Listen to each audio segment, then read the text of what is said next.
Абайды оқы таңырқа тақырыбы бойынша нөмірі 103 жалпы орта білім беретін мектептің 7-ші А сынып оқушысы Әбдіраш Лейла. Абай Құнанбаев, жесі үстінде жарығай. Жесі үстінде жарығай, сәулесі суда дірілдеп, ауылдың жаны терең сай, тасыған өзен гүрілдеп.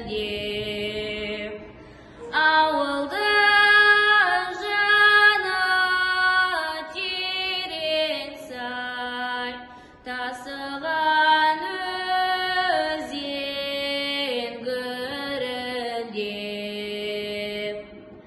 Қалың ағаш жапырақ